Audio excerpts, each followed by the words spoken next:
ಒಂದು ಕಡೆ ಅಂತೀರಾ ರೇವಣ್ಣನ ಸಂಸಾರ ನಮಗೂ ಸಂಬಂಧ ಇಲ್ಲ ಅಂತ, ಇನ್ನೊಂದು ಕಡೆ ಅಂತೀರಾ ಅವ್ನು ನನ್ನ ಮಗ ಇದ್ದಂಗೆ ಅಂತೀರ, ಇನ್ನೊಂದು ಕಡೆ ಅಂತೀರಾ ಪ್ರಜ್ವಲ್ ರೇವಣ್ಣನ ಸಿಡಿನ ನನ್ನ ಕುಟುಂಬ ತೆಗಿಲಿಕ್ಕೆ ಪ್ರೀತಮ್ ಗೌಡ ಉಪಯೋಗಿಸ್ಕೊಂಡು ಅವನ ಜೊತೆ ನನ್ನನ್ನು ಕೂರ್ಸಿ ಮೀಟಿಂಗ್ ಮಾಡ್ತಾರೆ ಅಂತ ಬೈತೀರಾ.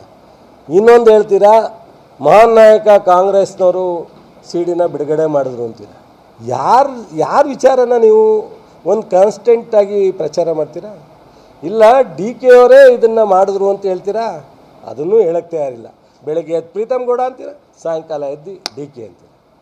ಸೊ ಏನಿದು, ಎಲ್ಲಿ ಗಂಟ ಇಲ್ಲಿ ಹೋದರೆ ಒಂದು, ಅಲ್ಲಿ ಹೋದರೆ ಒಂದು, ಬೆಳಗ್ಗೆ ಒಂದು ಸಾಯಂಕಾಲ ಒಂದು.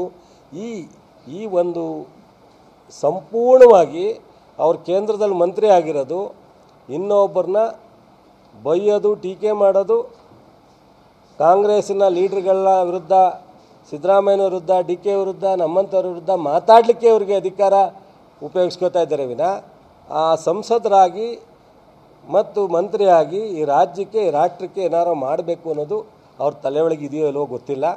ಬಟ್ ಇದು ದುರಂತ. ಮೊನ್ನೆ ಇನ್ನೊಂದು ಪದ ಹೇಳ್ಬಿಟ್ರು, ನನಗೆ ಆಶ್ಚರ್ಯ ಆಗೋಯ್ತು. ಅವರ ನಾಲ್ಗೆನಲ್ಲಿ ಇಂಥದ್ದು ಕಡಿಯುತ್ತಾ ಏನೋ ಸಣ್ಣ ಪುಟ್ಟ ಈ ಥರದ್ದೆಲ್ಲ ಮಾತಾಡ್ತಾರೆ ನೋಡಿದ್ದೆ. ನಮ್ಮ ಸಿದ್ಧಾರ್ಥನ ಸಾವು ಬಗ್ಗೆ ಡಿ ಕೆ ಶಿವಕುಮಾರ್ಗೆ ಹೋಲಿಕೆ ಮಾಡ್ತಾರೆ. ನಾಚಿಕೆ ಆಗ್ಬೇಕನ್ರಿ ಇವ್ರಿಗೆ, ಏನ್ರಿ ಇವರು ಇವೆಲ್ಲ ಮಾತಾಡೋ ವಿಚಾರನ? ಆ ಕುಟುಂಬ ಇನ್ನೂ ಆ ನೋವಿನಿಂದ ಹೊರಗಡೆ ಬಂದಿಲ್ಲ.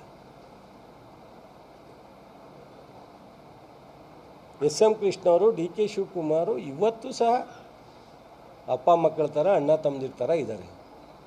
ಅವರ ಕುಟುಂಬದ ಎಲ್ಲ ಥರದ ಕಷ್ಟ ಸುಖದಲ್ಲಿ ಇವರು ಅವ್ರ ಜೊತೆನಲ್ಲಿದ್ದಾರೆ. ಸಿದ್ಧಾರ್ಥನ ಮಗನಿಗೆ ಮಗಳು ಕೊಟ್ಟು ಅವರೆಲ್ಲ ಕಷ್ಟ ಸುಖವನ್ನು ಶೇರ್ ಮಾಡ್ಕೋತಾ ಇದ್ದಾರೆ. ಅವ್ರ ಸಾವಿನ ಪ್ರಕರಣವನ್ನು ಇವರಿಗೆ ಹೋಲಿಕೆ ಮಾಡ್ತಾರೆ ಅಂದರೆ ಬಹುಶಃ ಇವರಿಗೆ ಮನಸ್ಥಿತಿ ಏನಿರ್ಬೋದು, ಇದ್ರ ಬಗ್ಗೆ ಏನಂತ ನಾವು ಹೇಳಬೇಕು ನನಗಂತೂ ಅರ್ಥ ಆಗಲ್ಲ. ಇವರು ಇನ್ನೂ ಬದಲಾವಣೆ ಆಗದೇ ಇದ್ದರೆ ಇವ್ರ ಬಗ್ಗೆ ನಾನು ಮುಂದೆಲೇ ಒಂದು 3 ತಿಂಗಳಲ್ಲೇ ಹೇಳಿದ್ದೆ, 2-3 ತಿಂಗಳಲ್ಲಿ ನಾನು ಇನ್ನು ಮುಂದೆ ಅವ್ರ ವಿಚಾರ ಮಾತನಾಡೋದೇ ಬೇಡ ಅಂತ ತೀರ್ಮಾನ ತಗೊಂಡಿದ್ದೀನಿ. ನಾನು ಜಿಲ್ಲೆಯಲ್ಲಿ ಯಾರ ವಿಚಾರನೂ ಮಾತಾಡಲ್ಲ. ಅದೇ ಥರ ಅವ್ರ ವಿಚಾರನೂ ಬಿಟ್ಬಿಡೋಣ, ಯಾವ್ದಾದ್ರು ಇಶ್ಯೂಸ್ ಬೇಸ್ ಮೇಕರ್ ಮಾತಾಡೋಣ ಅಂತ ನನಗೂ ಅನ್ನಿಸ್ತದೆ. ಈ ಥರ ಎಲ್ಲ ಕುಮಾರಣ್ಣ ಮಾತನಾಡ್ತಕ್ಕಂಥದ್ದು, ಕುಮಾರಸ್ವಾಮಿ ಅವರು ಈ ಥರ ಮಾತನಾಡ್ತಕ್ಕಂಥದ್ದು, ಬಹುಶಃ ದೇವೇಗೌಡರು ನನಗೊಂದು ಮಾತು ಹೇಳಿದರು. ಅವರು ನನ್ನ ಜೊತೆಲಿ ಕೂತಿದ್ರು ಪಾರ್ಲಿಮೆಂಟಲ್ಲಿ ಮುಗಿಸ್ಕೊಂಡು ಅವ್ರ ಮನೆಗೆ ಊಟಕ್ಕೆ ಹೋದಾಗ.